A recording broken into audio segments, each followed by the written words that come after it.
இப்பொழுது நான் ஒரு கதை சொல்ல போகிறேன். காக்கா கதையா இல்ல ராணி ராஜா கதையா அப்படின்னு கேக்குறீங்களா? ரெண்டுமே கிடையாது. இது ராணி கதை.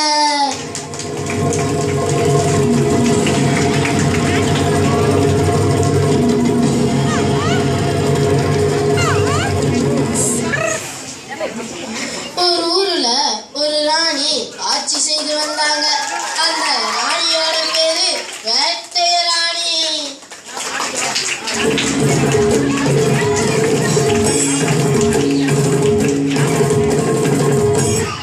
அதே ஊர்ல தென்னாலி ராமன் ஒருத்தர் இருந்தாரு.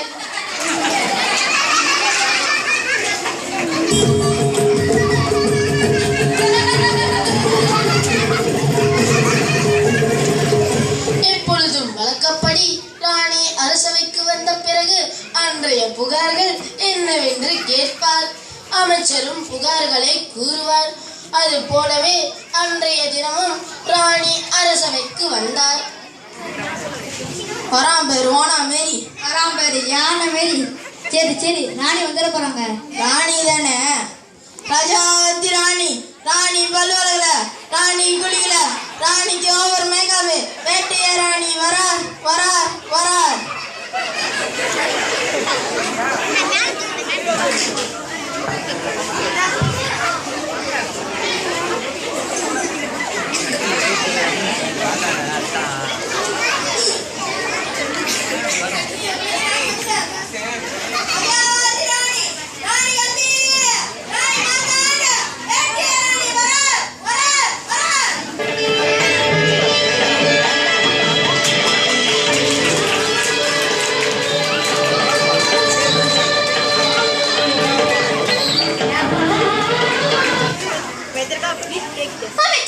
கவனித்தீர்களா? ஒன்றும் புரியவில்லையே ராணி. மீண்டும் ராணி குலத்திலகையை விட்டுவிட்டான். அப்படியா? என்ன செய்வேன் என்று பாருங்கள் அவனை. ராணி, கத்தியை நான் வீட்டிலேயே வைத்து விட்டேன். நீ எல்லாம் ஒரு அமைச்சர், விளங்கிடும். மீண்டும் நிறுத்து.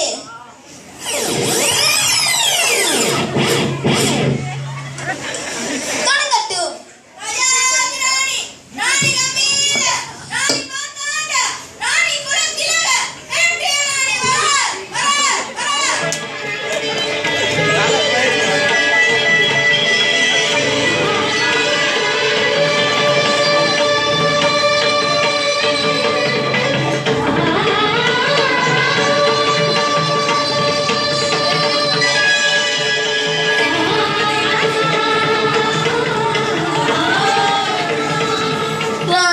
அரசவைக்கு வந்து சிம்மாசனத்தில் அமர்ந்து அமைச்சரிடம் புகார்களை கேட்கிறார். அமைச்சரும் இன்று சுமார் 30 புகார்கள் வந்துள்ளதாகவும் அதில் ஒரு கிழவி மட்டும் தங்களை சந்தித்து புகாரை கொடுப்பேன் என்று காத்து கொண்டிருப்பதாக கூறினார். ராணியோ, அப்படியா? அழைத்து வாருங்கள் அவரை. ராணியின் உத்தரவுக்கிணங்க காவலாளியும் கிழவியை அரண்மனைக்கு அழைத்து வருகிறார். கிழவியும் தன் புகாரை ராணியிடம் கூறுகிறார். வணக்கம் ராணி. அதுவா, ஜன்னலை திறந்தால் எலி, வாசலை திறந்தால் எலி, குளியல் அலையிலும் எலி, சாப்பிடும் போதும் எலி, பக்கத்து வீட்டு தென்னாலியும் ஒரு எலி, எங்கு பார்த்தாலும் எலி எலி எலி. இதனால் எனக்கோ வலி வலி வலி. அதை கேட்ட ராணி கோபத்துடன், அமைச்சரே, நீர் மங்குனி அமைச்சர் என்பதை நொடிக்கு ஒரு முறை காட்டிக்கொண்டே இருங்கள். எப்படி இது சாத்தியப்படும்?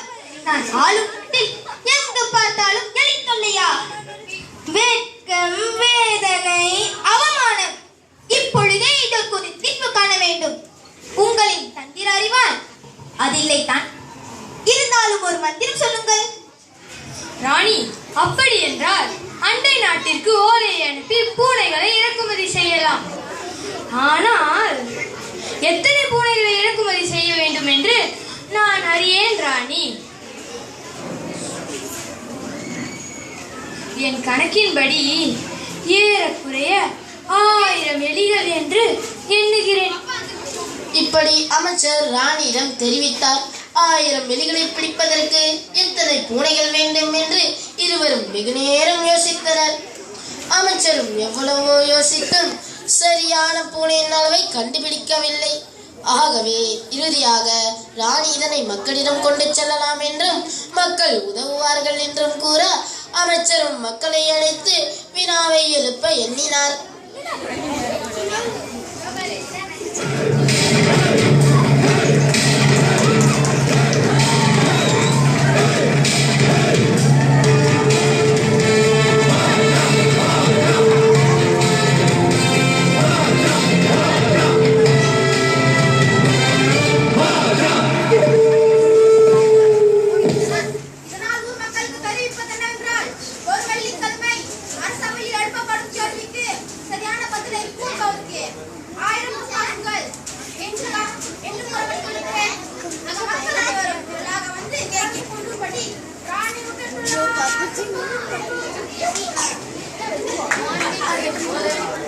அது போலவே அந்த வெள்ளிக்கிழமையும் வந்தது. அமைச்சர் மக்கள் அனைவரையும் கண்டு வினாவை எழுப்ப எண்ணினார். நம் ஊரில் 1000 எலிகள் உள்ளன மற்றும் 100 வீடுகள் உள்ளன. ஆக ஒரு வீட்டிற்கு எத்தனை பூனைகள் கொடுத்தால் நம் நாட்டில் எலித்தொல்லை நீங்கும் என்று கேட்டார். மக்கள் அனைவரும் கேள்விக்கான பதிலை கண்டறிய ஆழ்ந்த சிந்தனையில் மூழ்கினர்.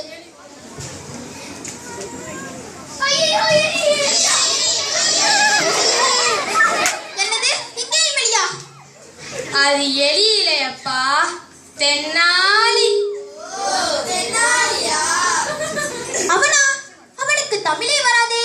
வந்ததற்கு பட்டடி என்பானே. அவனா பிரச்சனைக்கு தீர்வு காண போகிறான். சரி, பொறுத்திருந்து பார்ப்போம். ஒரு கிழவி மட்டும் ஏதாவது ஒரு பதிலை கூறி ராணியின் மனதில் இடம்பெற வேண்டும் என்று எண்ணினார். உடனே அவர் உரத்த குரலில் சிரித்துக் கொண்டே ராணியின் அருகில் சென்றார்.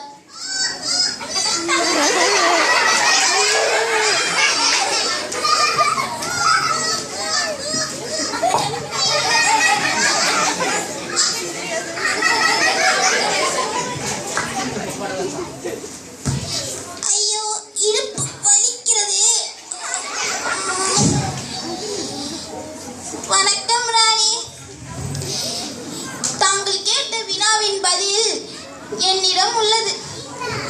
1000 எலிகளை பிடிப்பதற்கு 1000 பூனைகளே தேவைப்படும்.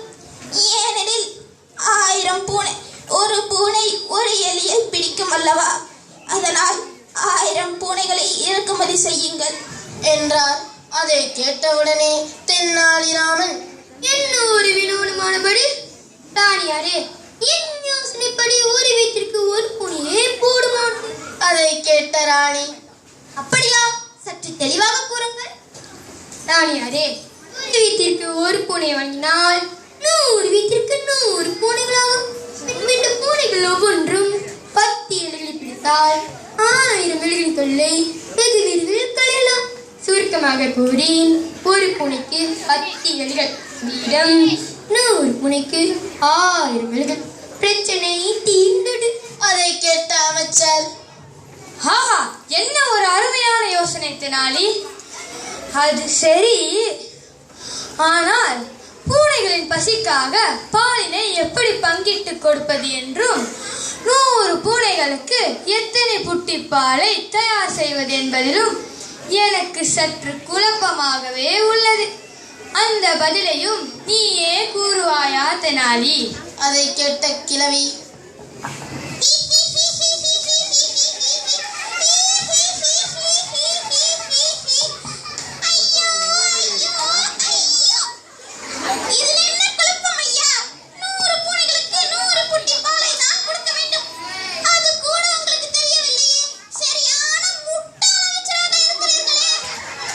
அமைச்சர் வெட்கத்தினால் தலைகுடிய தென்னாலிராமனோ, ராணியாரே, அமைச்சரின் கிழக்கம் நியாயமானதே. 100 பூனைகளுக்கு 100 பால் புத்தியில் கொடுப்பது பெண் விரியம் என்றே தோணுகிறது. பூனைகள் பசிக்காக நாமே பால் கொடுத்து விட்டால் பின்பு எப்படி அது பசியை போக்கிக் கொள்ள எலியை பிடிக்கும்? பூனைகள் பசியாக என்றால் தானே எலியை பிடிக்கும். ஆக பூனைகளுக்கு பாலை கொடுக்கவே வேண்டாம் ராணி. அதை கேட்ட ராணி மகிழ்ச்சியுடன், அடடா அடடா அடடா பலே தென்னாலி, உன் திறமையை கண்டு நான் வியக்கிறேன். தங்களுக்கு தமிழ் நன்றாக வரவில்லை என்றாலும் கணிதம் ஆஹா ஓஹோ. உனக்கு 1000 பொற்காசுகள் இல்ல 2000 பொற்காசுகள் வழங்குகிறேன். யாருங்க தெனாலிக்கு 2000 பொற்காசுகள் வழங்குங்கள்.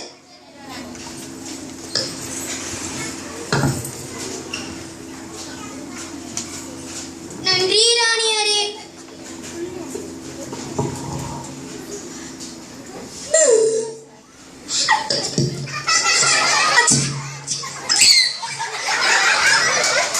தெனாலி கூறியது போல் ராணியும் 100 பூனைகளை இறக்குமதி செய்து ஒரு வீட்டிற்கு 1 என்று வழங்கினார். ஆக அவ்வூரில் எலித்தொல்லையும் நீங்கியது. தெனாலிராமன் தன் கூர்மையான கணித அறிவினால் நல்ல பெயர் பெற்றான். ஆக எச்செயல் செய்வதாக இருந்தாலும் தம் அறிவு கூர்மையை பயன்படுத்தி செய்ய வேண்டும் என்பது இக்கதையின் நன்னெறி பண்பாகும்.